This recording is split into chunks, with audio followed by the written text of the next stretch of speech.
Good afternoon, everybody. So exciting to see you on a Friday afternoon before a holiday weekend for some people. So thanks for being here. Got a few more still coming in. So we'll maybe wait just until this last person is in for now. I'll see they're going to keep coming. That bell's going to keep dinging. So I'm going to go ahead and start the meeting knowing that a few folks will be coming in. I'm delighted to have you here for this presentation and some discussion. Happy to welcome Scott Carlson and Ned Laff, who are the authors of this book, which doesn't show up very well since I have my screen blurred, but I'm sure they will tell you all about it. The book is called Hacking College: Why the Major Doesn't Matter and What Really Does. Thanks to Candace Reynolds and the rest of the General Education Committee who had read or heard of this book or seen presentations and saw immediately how their work fits really nicely with the durable skills work we've been doing in general education. So with that, I'm going to go back to my role of letting people in and turn the screen over to Ned and Scott. Thank you both. Thank you, Thank Heidi. you. Thank you. I'm going to share the PowerPoint, my screen PowerPoint here. Hold on for a second. Let me just, as a non-technical person, figure out how to do this. Second.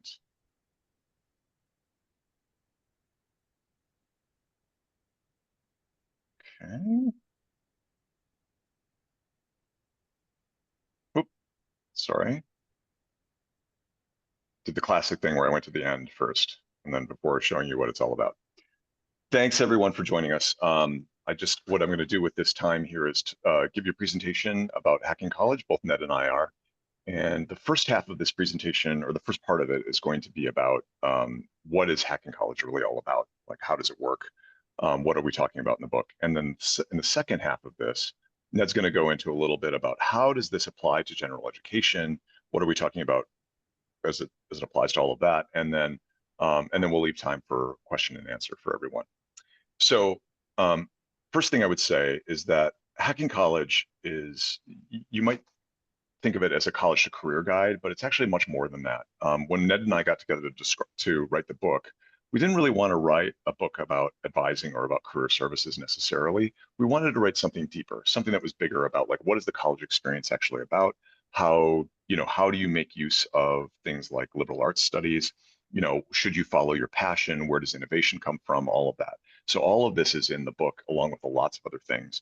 And it's all driven by these stories of students who come from low income, first generation backgrounds. And that was also intentional because, a lot of these college to career books are about kids who went to Princeton and majored in philosophy, and then they somehow landed at Goldman Sachs. How did that happen? So we didn't want to take that perspective. We wanted to tell the stories from kids who didn't have any resources necessarily, or any of the cultural capital that drives all of that. So where do we start with all this? What is the question that students are asked when they first arrive at college? It is, what are you going to major in, right? They're asked that by everybody. And it's this high pressure question that they get from their parents and the people around them, because if they give the wrong answer, they're going to get a lot of crap for it. So if you say, hey, I'm going to go and be a business major, or I'm going to be a finance major, everybody's like, oh, that sounds great. You're going to get a job and make a lot of money. If you say, well, I'm thinking about being a philosophy major or a sociology major or a fine arts major, people are going to say, what do you do with that? Like, what's that all about? Like, are you, you might starve to death. So the students settle on picking a useful major, quote unquote, business, finance, computer science, data analytics, whatever you have. And then what do they do with the rest of the stuff in their courses? And that's 70% of the courses that they take over time in college. Well, that course looks easy. My friend's in this course. I hear that professor is cool. This will let me party on a Thursday night, right? And what they get to at the end, and this is documented by these two authors here from Hamilton College, is a useful major and then a bunch of other stuff that doesn't really knit together. So they don't have this synthetic degree. And how that winds up, what we end up calling that is the empty college degree. It's this thing that's a useful major that doesn't necessarily lead where the student thought it was going to lead, and a bunch of other stuff that they can't tell a story about. And the empty college degree is actually what we think is the factor that drives this whole conversation right now nationally about the outcomes of college, underemployment, is college worth it? What's the value of the degree? Because all of these students have gone through this process without really thinking sensibly about like, how am I going to connect this to something that matters to me? That's a very important part, that it has to be personally meaningful to the students, and we'll get to that in a minute. Um, key thing, and you would all know this, that 40% of students don't get out of college in the tracked time, and then another 40% of those who do wind up underemployed for some period of time. And if you're underemployed for 2 positions in a row, you're likely to be underemployed for the rest of your life. So starting them out on the right note, on the right starting step, is the thing we need to do. This whole major oriented guiding principle of how students look at the college experience also is affecting the college internally as well. What do you do with a philosophy major? What do you do with a sociology major? Students can't answer that question. And so that's why the liberal arts are dying at a number of colleges, because students aren't signing up for it. They're looking for things that they think is going to pay out. The fact of the matter is, and we'll go into this a little bit later in the discussion, is you don't have to be a business major to go into business. You can be a philosophy major. You can be a sociology major. You can go into anthropology and enter the business world in all of those cases. It just depends on how you knit all of the pieces together. So knitting all the pieces together is what we talk about with field of study. It's this process that we describe at the center of the book. And it's a process that Ned had developed in his time at the University of Illinois, and then took to a number of other organizations, institutions across the country of various types, small private colleges, sort of second, third tier public institutions, well outside of the University of Illinois. So here's what it's based on. Field of study doesn't ask you, what do you want to major in? Field of study is about asking you deeper questions. What's your hidden intellectualism? What's your vocational purpose? What's the wicked problem you want to solve? What's the world you want to enter? Let's get away from the major as the guiding principle. So what is hidden intellectualism? Hidden intellectualism is this term that comes from Jerry Graff in Clueless in Academe. And what he argues with that is that students arrive on campus with an incipient, sort of nascent sense of what they want to do in college. It's just that they can't really connect it to the college experience. And anything is valid in that sense. You can come to college interested in motorcycles, interested in healthy baking, interested in antiquarian books, interested in solving the problem of breast cancer in the Middle East. Those are all valid starting places. But what majors are those, right? They're not necessarily one major or another. What we want to do with hidden intellectualism is tap into that thing that students really care about, and then help to use that to drive them through the college process. This is a major piece of what Jerry Graff is talking about in Clueless in Academe as far as hidden intellectualism goes. The flip side of hidden intellectualism on a coin is vocational purpose. How do you take that thing that you're interested in, and how does it apply to the world in some way? What do you do with you're interested in solving the problem, or you're interested in breast cancer, and so you want to apply that interest, or that interest in health and interest in making populations healthy, to this specific purpose of solving breast cancer in the Middle East, for example.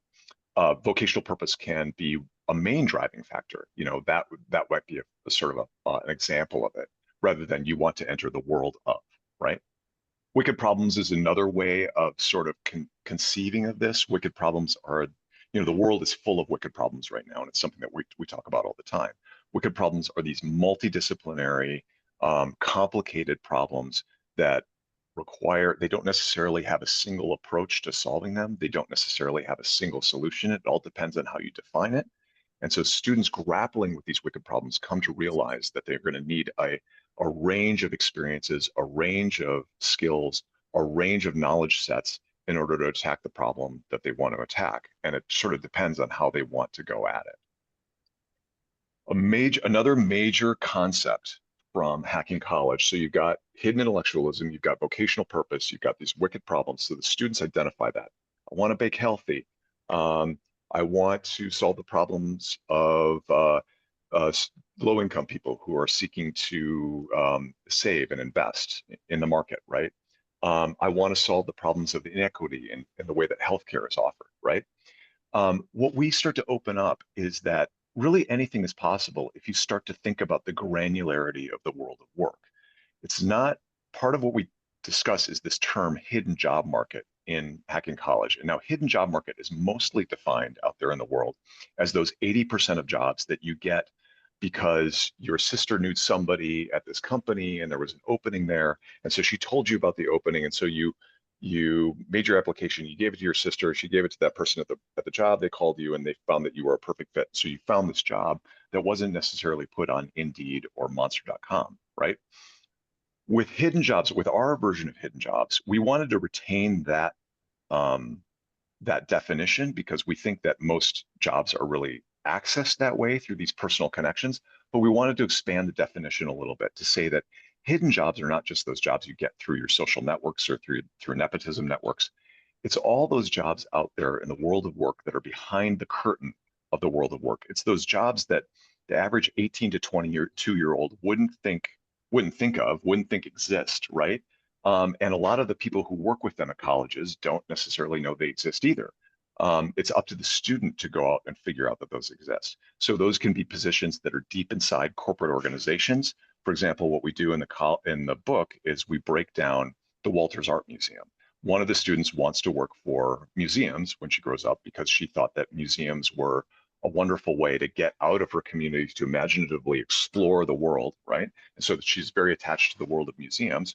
What her family was telling her was, well, there's no jobs in museums. What are you going to do for a museum? You know, and what we discover with the Walters Art Museum is we break down who actually works for that. It's not just curators. It's not just security guards and people who guide you through the galleries. It's not just the director of the museum. It's all sorts of positions in audience development and videography for marketing and writing for marketing and school programs that are designed for K-12 or college. It's people who run things like the retail operations. It's people who run the buildings. It goes on and on and on in all these different ways. So part of what we also are looking at, here's a third or another, it's not a third, but another sort of definition that we're talking about in Hacking College are the blank spaces. Now, the blank spaces are all those spaces in gen ed and in the electives and elsewhere that students are saying, well, that looks easy. That, I like that professor, my friends in that class. These are actually because they make up 70% of the degree in a lot of cases, it's actually the power of the degree is in the blank spaces. It's not in the major. It's how you take the major and marry it to these blank space opportunities. And what we're trying to do with this is have the students fill in those blank spaces more intentionally, right? Based off of what world in the hidden job market they want to enter. So how do you do that? The drive of this process, the drive engine of this process is something we call the research investigative inquiry. So what the students have to do is they identify this hidden job market that they want to enter, this very granular world. And again, anything is possible. If you want to work with motorcycles, if you want to work with baking healthy, if you want to, solve breast cancer in the Middle East, there are people out there who do those things. You go to find those people, and then you have a conversation. It's not an informational interview, as that is mostly marketed by career centers, which is, oh, what do you do for your job? Do you like it? Like, what did you major in? How do what are the major things I ought to be reading in this world that you're in? It's more like I'm really into, let's say, anime and manga, right? Like I'm really into Japanese animation. I love that stuff. I go to find people in the hidden job market who work in Japanese animation. Oh, I was a huge fan of Cowboy Bebop and Samurai Champloo, and that's what really got me hooked on anime. And the person across the table is like, oh, wow, yeah, I watched all that stuff too. And when I was a kid, I was watching Robotech and I was watching Neon Genesis Evangelion, right? And there's this moment where the student on one side of the table has this connection with the person on the other side of the table. What we're talking about here is that, sorry, these things are a little bit out of order. I'll get into this in a minute. What we're talking about here is that it's cultural capital. What you're trying to do is find this opportunity where your cultural capital, your interests come to match the interests of the person across the table. And what happens there, that's actually how social networking actually happens. It doesn't happen because a student is introduced to some important person at a company and the person says, oh, then I'll take you under my wing. It has to happen through this identification process where the older person comes to find themselves as a mentor to the younger person, in part because they have these shared interests. Part of what we're doing there and trying to see this hidden world and trying to see all these hidden interests is to start to get the students to start to understand their faculty, not just as a history professor, not just as an English professor, but as someone who has a specific field of study interest. So for example, that history professor is not just a history professor, he's someone who has an interest in Southern food culture, which means that he has expertise in Southern agriculture, the African slave trade, maybe Native American agriculture, the botany and the biology of plants of the South, farming methods of the 18th and 17th and 18th and 19th centuries, and so on and so forth. Students who are trying to find intellectual resources that they can use to fill out their own hidden intellectualism might find faculty members who are outside of these areas of interest that or outside of these disciplines that they thought they were supposed to be looking at. A student interested in Southern food might find people in history, they might find people in economics, they might find people in nutrition. It's all of these different areas that they need to start looking. That sort of sense of expertise is not just limited to the faculty or to people who are out there in the professional world.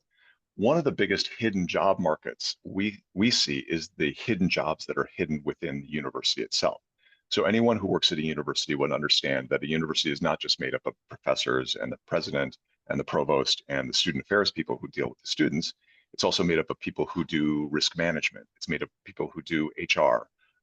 It's people in the facilities department who work with renewable energy. It's people who do the backstage logistics of trying to move a sports team from Boise, Idaho to Salt Lake for the big football game, right?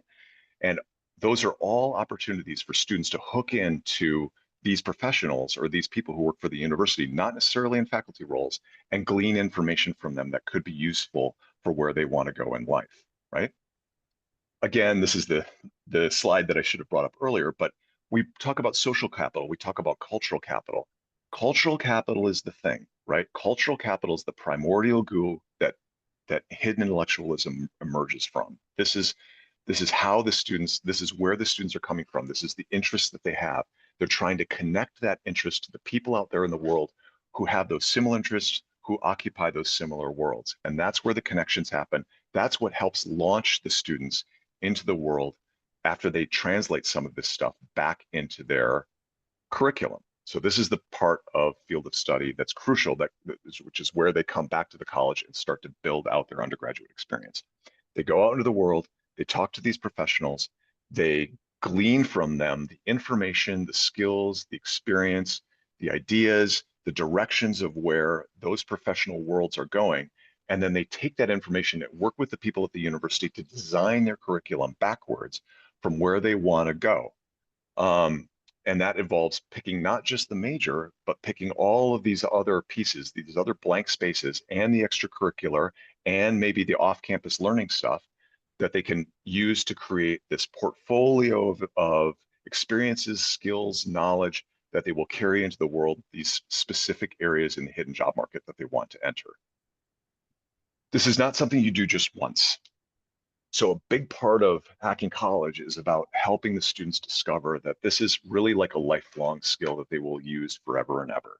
And it's something that we describe with various students in the book, how they ran into bumps or they ran into unexpected things when they got out into the world and started talking to these people. And they discovered, for example, oh, I thought I wanted to be a doctor, but I don't really want to be a doctor. I'd rather go into some kind of paraphysician position, something that works more closely with people.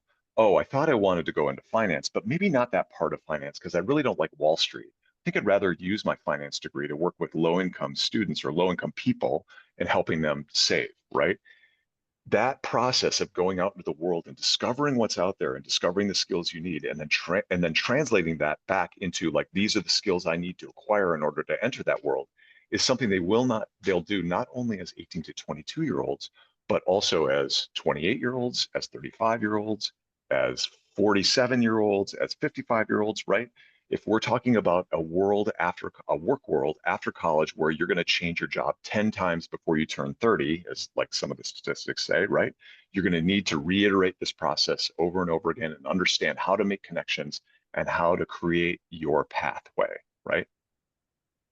Ned, do you want to take it from here? How this Yeah, applies to so general education? so The big question is, what does this have to do with general education?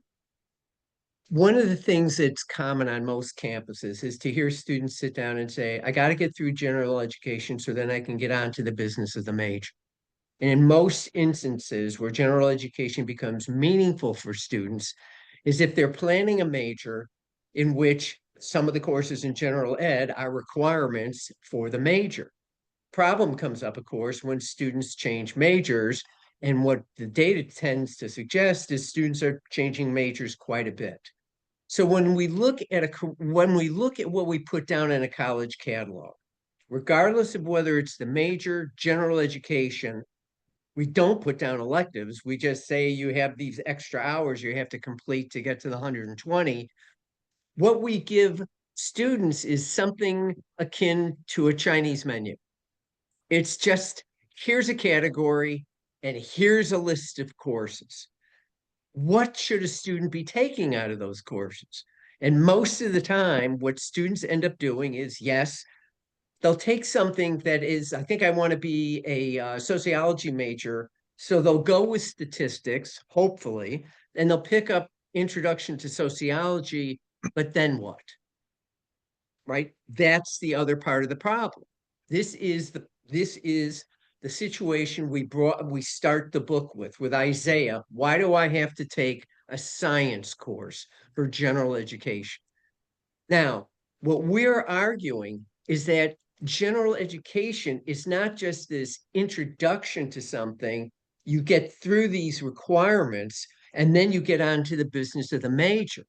What we're arguing is that general education plays a critical integrative role as students are beginning to build out what it is they want to create when they design their undergraduate education. So, for instance, say somebody they're talking about their field of study, they want to work with kids, and they want to work, for instance, with adolescents.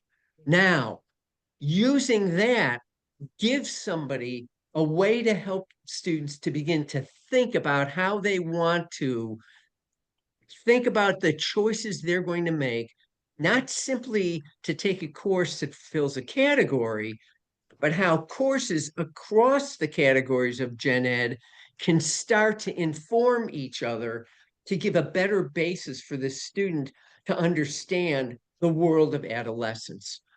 So, what Matt Horace suggests is that when we're thinking about durable skills, these durable skills they exist in what he would call a sociological context. And that context, it comes from the course itself. So for instance, I'm going to take an introduction to literature. Okay, so the skills of narrative analysis should be one of the durable skills that comes out from an introductory lit course. But when we think about this and lift up the skills of narrative analysis, say somebody is interested in going to med school, why would narrative analysis be important? Now, that's a question that we don't ask. And so all of a sudden, we can begin to lift up this durable skill that's in literature plus the content of the course. So if we go back to the example I brought up and say, I want to go into work with adolescents, now a number of things begin to come up. I'm doing an adolescent lit course, which counts for general education.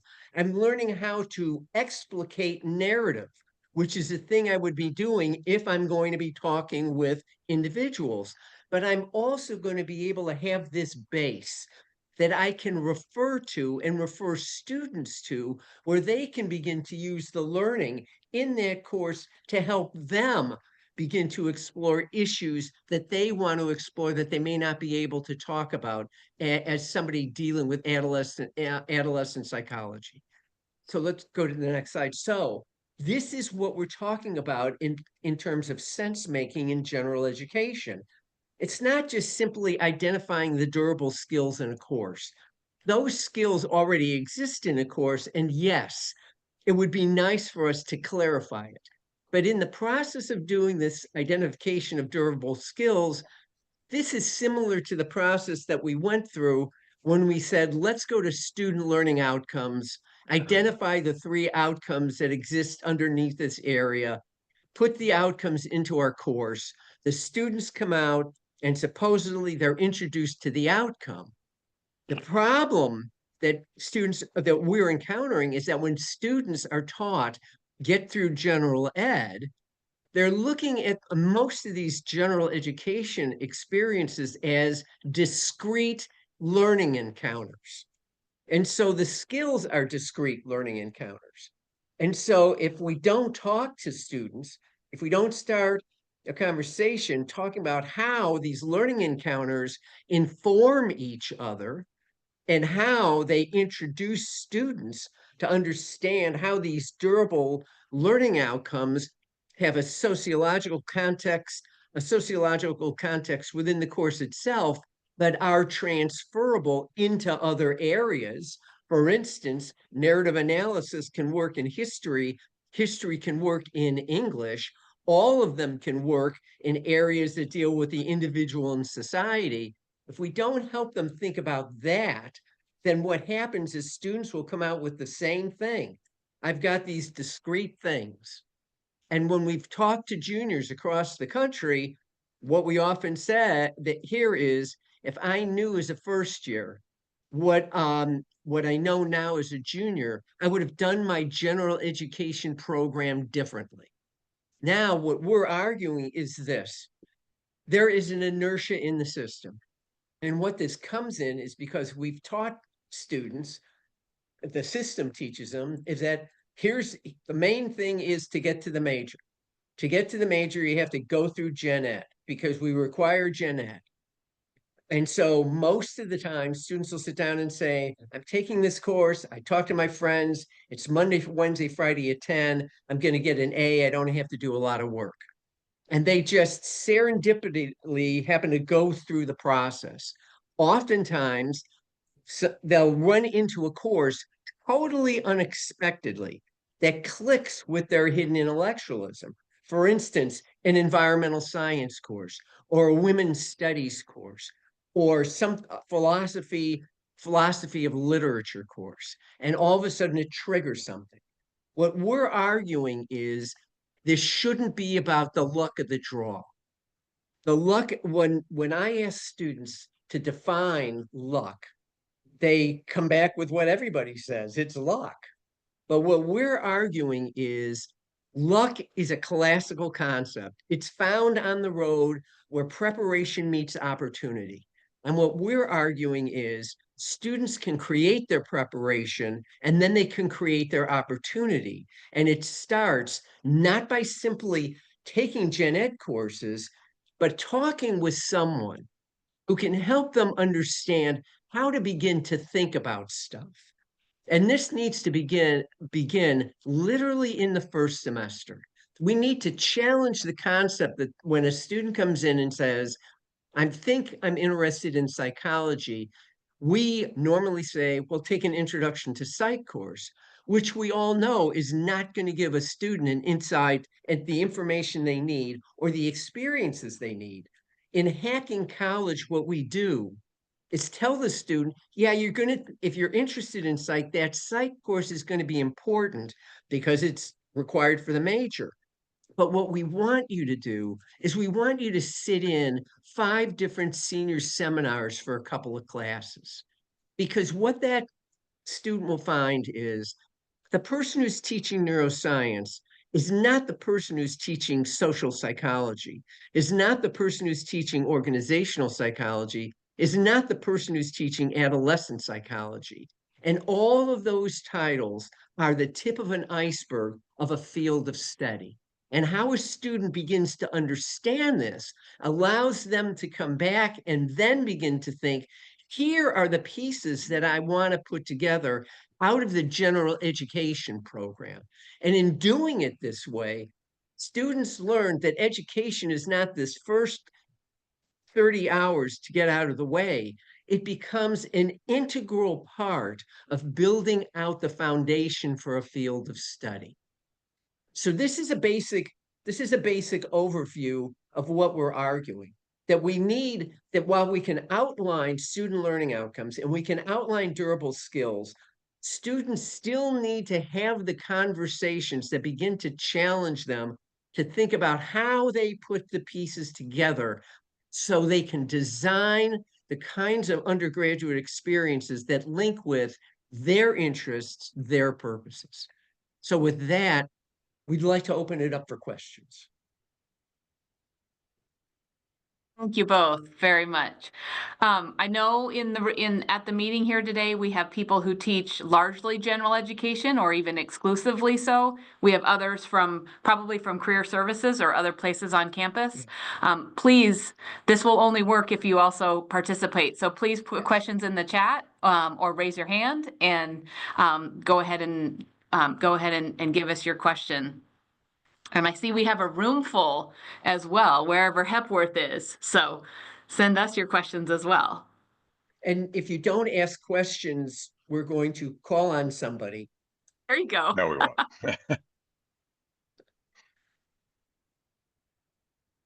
We have some general education directors as well who might have questions about thinking about these things at the programmatic level. Hi, I'm Michelle Harmon. I work for a digital high school, public high school in Idaho. So I liked it when you mentioned Boise. Salute. I'm wondering where that information comes from about if you are underemployed with 2 jobs outside of college, you're likely to always be underemployed. Is there anything to elaborate about that with? Yeah, it came from a Strata. Believe it was a Strata report that was done by. I could look it up and try to put the link. I'll try to look it up right now and I'll put the link in.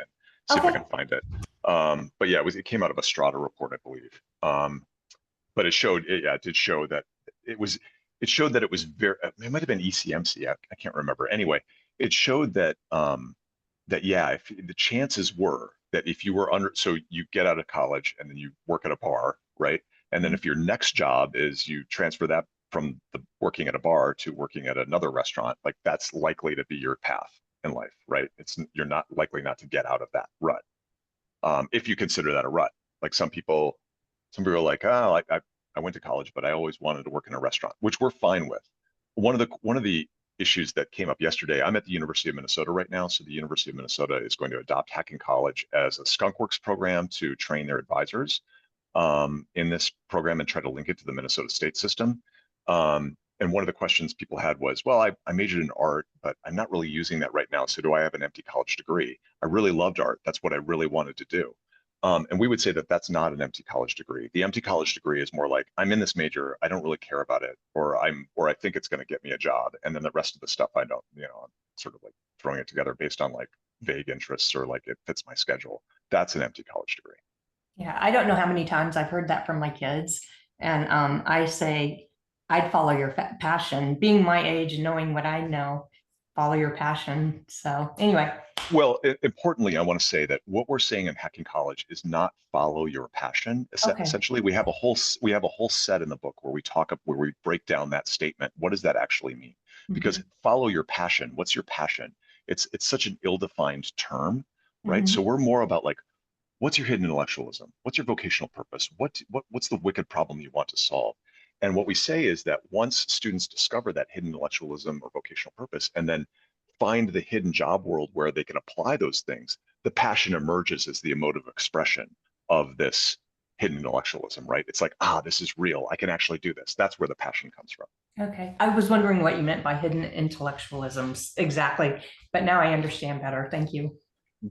So let me address. Yeah, go ahead. Let me address a statement by Bruce Nuxall. I hope I pronounced your name right. I'm assuming you're talking about students in high school doing courses at the community college. What you have your finger on is one of the most powerful ways to blow apart the whole issue of the cost of college and how to make college valuable. What we know, right? Think about the first semester of college, right? First semester of college, Comp 1, a math course, right? The question is which math course, and then something. take something out of individuals and society, find something in history, maybe one of the science courses that you have to get out of the way. But if students are sitting in high school right now, if you wanted to do something really cool, right? You could literally create a 1 credit course for your juniors in their semester leading up to summer, and teach them how to begin to explore their hidden intellectualism, how to use the RII to begin to identify individuals who are working in the spaces they want to work with, have the conversations they need to have, and then when they come back and they're starting to look at what am I going to take at one of the community colleges, they can start to plan the courses that are available for them to either they take the required composition courses, but now, say for instance, well, you know what? I'm not going to take Introduction to Sociology. I'm going to take Family and Society because I want to work with adolescents and I want to understand what that family dynamic is. So now all of a sudden, the power of general education begins to emerge because the same way students can create their fields of study out of the major, they create the satellite learning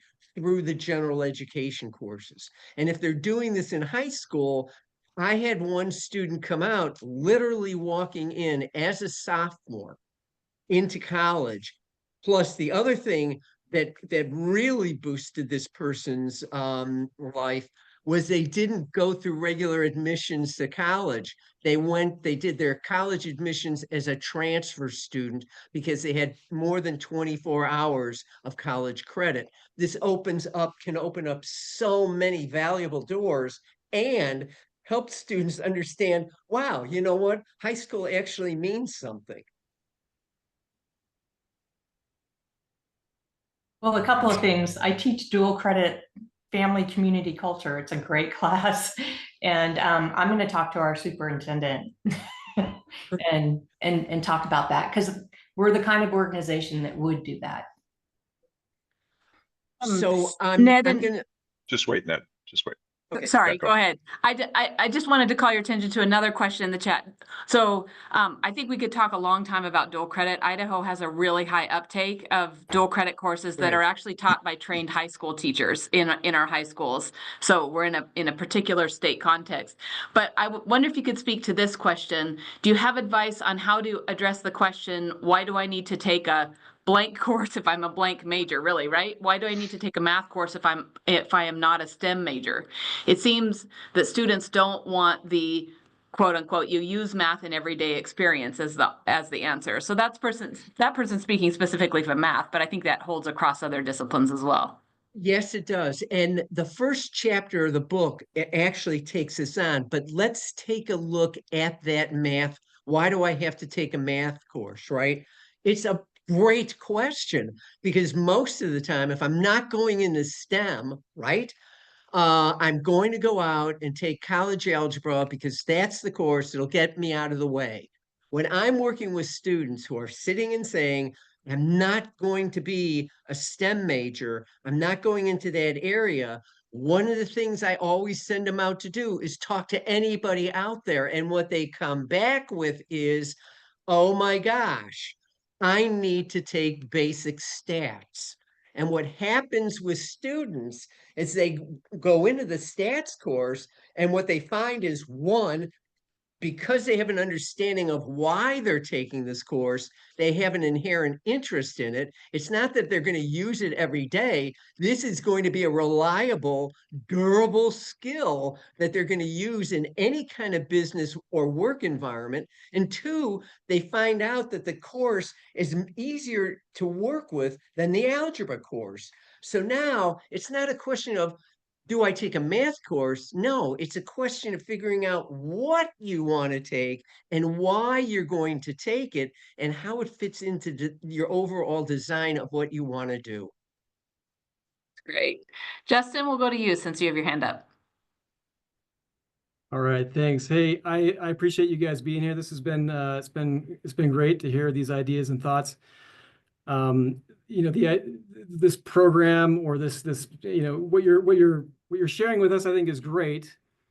I'm the father of a brand new college freshman. She's really smart. She got a 35 on the ACT. She's a ballerina. She was involved in the Youth Mayoral Council here in Pocatello. She's really on the ball. The type of person you're describing here, the type of person who has that level of self-awareness, that level of motivation, that level of moxie, you're talking about maybe 1% of the student population, maybe, right? And so how do you, I mean, you know, as a father of a kid who's going through this right now and trying to convince her to go and talk to faculty who, you know, she's got enough that she's doing a study abroad over the summer, which is great, but trying to convince her to go and talk to certain faculty members who she could maybe do research with. I mean, she's smart, she's intelligent, but she's also she's distracted. She's having a college experience. She's young. She's not self-aware enough to know that what she really wants. How do we take the average student, especially at an institution like Idaho State University, where I am, where a lot of the students are first generation, and this whole college thing is all brand new to them? How do we endow them with the level of energy, insight, and drive that this can actually work? So one of the arguments we would make is that students are arriving with some of these animating interests, right? It's just that they don't know how to connect to the college atmosphere, or they think it sounds childish or silly. And so they don't bring it up with their advisors because they're like, the world of anime is not real. The world of Ned could tell you a story. I don't know if we want to go into this because it might take a little while, but the story of a student of his who was like, I'm in this I'm majoring in computer science and I'm in this, but like, I hate the computer science course that I'm in, but I really want to do Ready Player One. Like I love Ready Player One, right? Well, that's real, right? So we make the argument that students actually do, like many students actually do arrive with this. And where we encounter actually the resistance to this, actually, honestly, is not among the students who you'd think don't have a clue, which would be kind of the students who are in our book, these sort of lower income students or sort of regular old students who are not these elite go-getters that you would find at, say, Hopkins or Northwestern. Those students actually, when you talk to them and you say, actually that world that you want to enter is actually a real world, they're like, wow, really? Could I actually go into that? Like they become animated right away.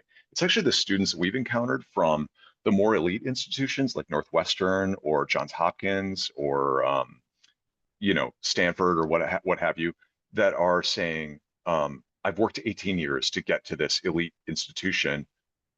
Damn it, I'm gonna be an engineer. I'm gonna be a doctor. I'm gonna go into finance. Like no matter if I'm interested in music or dance or some other thing that sounds like not real, right? So that's where we find actually the bumps are. And then the second thing I would say to you is that once the student starts to clarify some of this hidden intellectualism stuff, going out in the world, you build that out by going out in the world to discover what's actually there. And then that offers more opportunities for you to define this thing that is this sort of undefined thing that's in your head. That's part of the process that we would argue. Ned, do you have any comments on that? Yeah, I do. And it's rather interesting that you said to me that your daughter's into dance. Is she really into dance? She is. I think it's more for the social benefit that she got No. exercise. This is important because so I'm having daughter issues right now. And my daughters are a little bit older than your daughter. And Yeah. so my youngest daughter has just threatened to throw my oldest daughter in jail, right? Because she works for the DOJ and she has this high-powered law degree from a BFA in choreography and modern dance. She just and what she learned, right? Durable skills, is that when you're doing prosecution, it's all about the performance. It's all about the movement. It's all about the intonation. And what we have found with students is this: when we're talking about this hidden intellectualism, most of the time students are told, put this on the side. You have to get busy with something real. And what we're arguing is everything they're talking about is dramatically real. There is this monster world of dance. This is, and I'm just making an assumption here. I'm just going to play it out, right? My daughter loves dance. She wants to pursue it. Cool. But now let's really explore what this is about. beyond the boundaries of Idaho State about what's going on in the world. Now, this is easy to do because we have internet. And there's all these ways to look at all of this, and it's dramatic. And it ranges from everything from fundraising and development to dance kinesiology and then going into physical therapy. There's 100 different ways to play the game. And what we found with students isn't that they didn't know what they wanted to do. They were being pressured to look for the short crosswalk from a degree name to a job. And there we also being pressured that said, put your childhood dreams on the side and start to get into something more realistic. And what we're arguing is everything is realistic. One quick point, Justin, and I just want to acknowledge something, is that you do have a good point in the sense that we think that kind of the way that K-12 has gone over the past many years now is more about like, let's jump over hoops, like get the student, here's your next hurdle, here's your next hoop, here's your next hurdle, right? And the students get used to like, okay, show me the next thing I got to jump over or jump through, right? And at the same time, they're getting a lot of their information, like a lot of their life is like, okay, you know, like, and this is a curated view of the world, right? Curated by corporations and so on. They're not like, there's something that has to happen, we think, that could make this process much better. And that is that people who are in K-12 here, there needs to be exploration in K-12, but much more of it. And that's, you know, that's something that's a national conversation right now. There are a lot of people that are talking about that. Like if you look at American Student Assistance and Jean Eddy's work, she's talking about like, how do we get students in high school to do more exploration so that they arrive at college with at least some of these ideas that they can start to turn into a field of study. Yeah, I think Scott, you're kind of starting to address. I probably posed the question not as well as I should have, but the real question is, all the things you're saying sound great, right? It sounds like the kinds of things you'd say in a seminar with a bunch of 35-year-olds that are high achievers that want to change their lives. But when you get a fresh crop of 18, 19-year-olds who some of them struggle to cold call an adult, how do you get them out there to do this exploration? That's such an important part of the process. Well, you know, it's just a practice process. So there's a lot of people like Julia Freeland Fisher from the Clayton Christensen Institute who talks about how, you know, we need to push these networking skills down to the K-12 level. It's something that students can learn, and they have to learn it in order to enter the world. 80% of the jobs are going to be landed through who do you know and how do you know them, right? And what story can you tell them about yourselves? So that's a super important part that needs to be cultivated in students. And in terms of, you know, in terms of whether they arrive with the ideas or not, I mean, the alternative is like, well, you didn't arrive with an idea. Here's a major, get going, right? And, you know, what we're saying is that the students at some point need to interrupt that process to understand where they're actually going. Thanks. One other strategy. Wait, Ned, we got it. Okay. It's okay. I'm sorry. Now we have lots of hands and too many questions. Okay. Like I put in the chat, if we don't get to all the questions in the chat, there are some really good ones. Make sure you take those back up at your institutions. I know some of your Gen Ed leaders already have planned follow-up discussions. Some probably have not. And so Right. please do talk further amongst yourselves. I do think that we'll explore many of these ideas at the summit this fall, likely as well, the General Education Summit, for those of you who attend that. So just saying that, and then we'll go to Greg next. Thanks. Thanks, Heidi. Thanks, Scott and Ned, for being here. I'm thinking of the main drivers of this kind of discussion with students to bring out their, their hidden intellectualism and the things that they're really, really passionate about. It seems like advising is one of those places where this has to happen, and first, or at least always.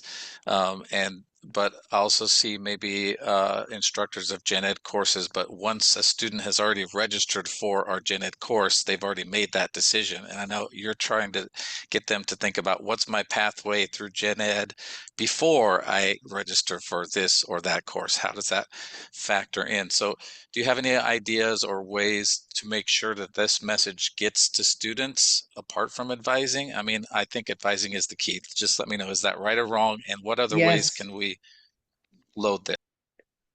There's multiple ways to load this, right? So look on your campus, for example. Do you have a Mastering College course? If there's a course like that, pilot it differently. take 2 sections of it, let it go the way it is, take 2 sections of it, take the model in Hacking College and apply it in those 2 sections, and then look at the outcomes of the course and see what happens. Engage peers.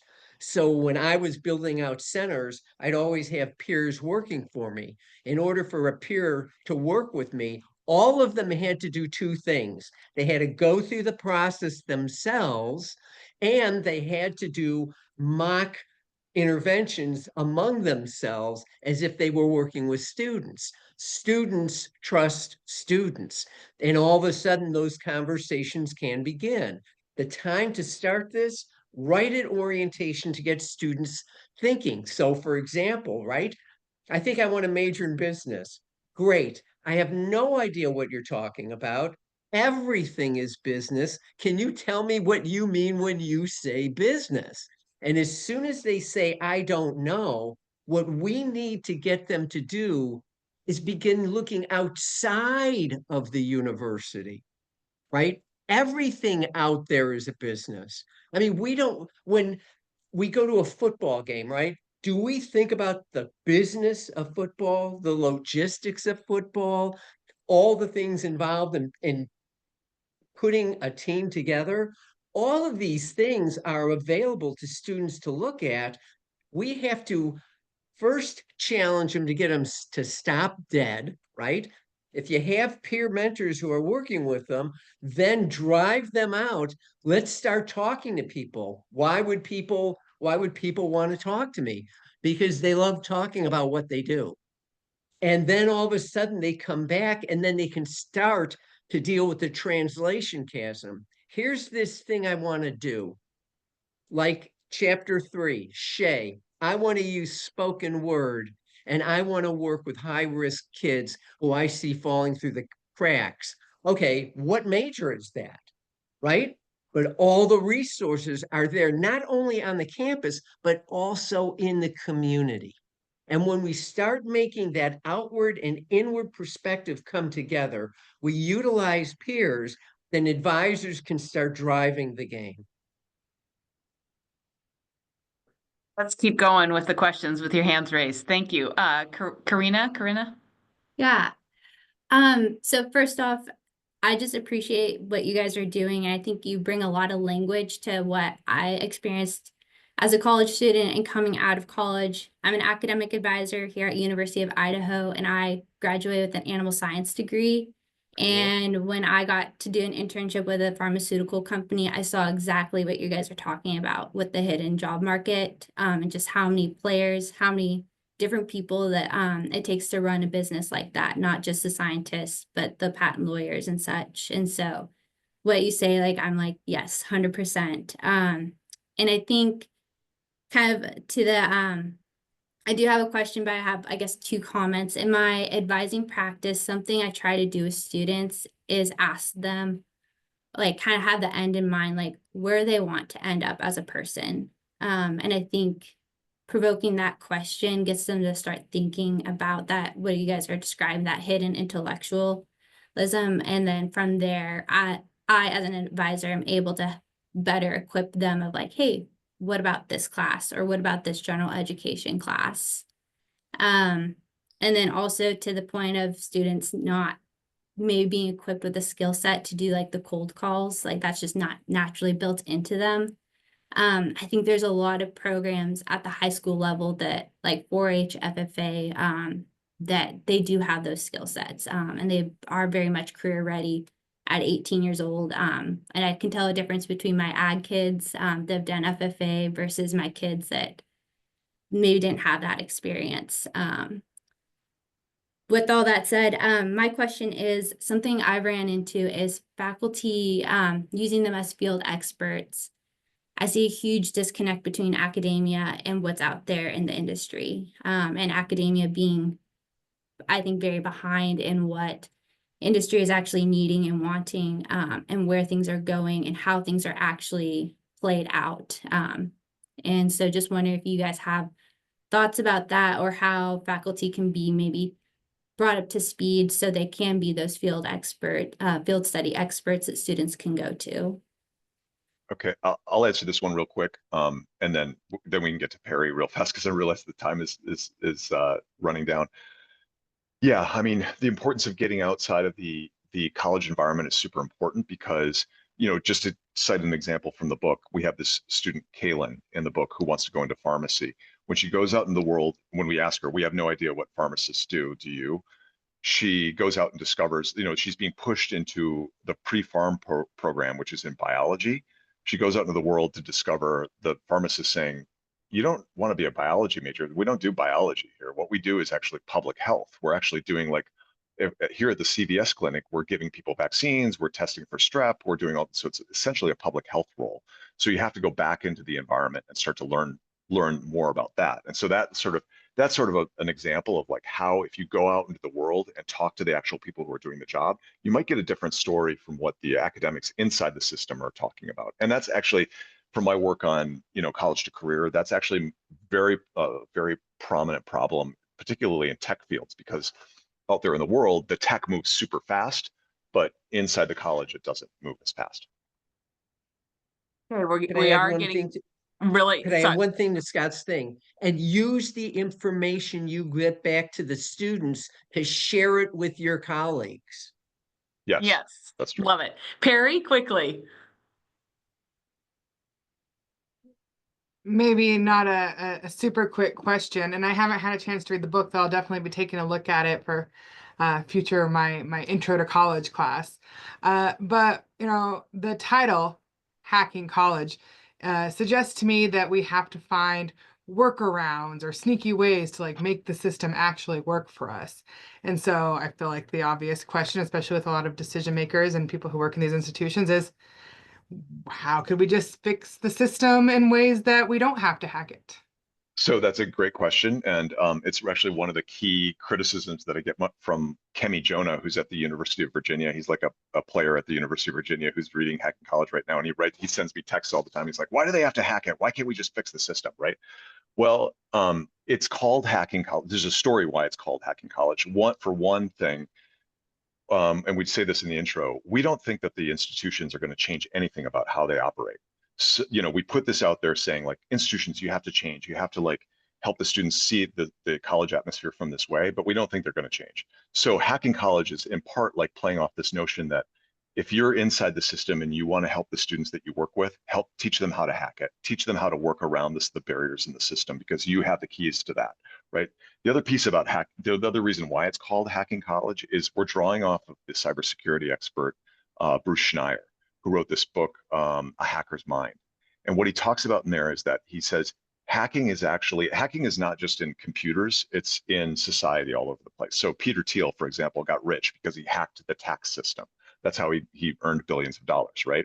So it's often the rich who are hacking regulations, hacking the tax system, hacking, rules in life, right?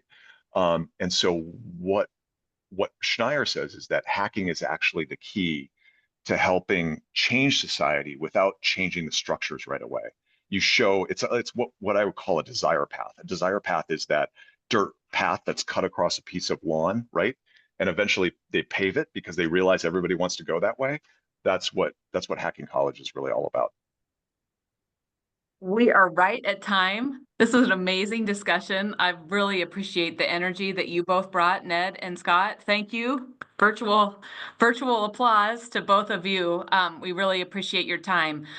For everyone else on the call, if you're from one of our 8 public institutions, post-secondary institutions, please do make contact with your people. If your people aren't reaching out already, I think clearly there are great further conversations to have. Like I said in the comments, this will be up on the YouTube channel as soon as people can get to it. So thank you. Big thanks again to Ned and Scott. Yes. Could I end with one thing? If you would like to continue this conversation on your campus, feel free to contact us. I mean, it's easy to get there by Zoom. Yes. Yeah. Great. Thanks so much, everybody. Have a great weekend. Thanks so much. Thank Thank you. you.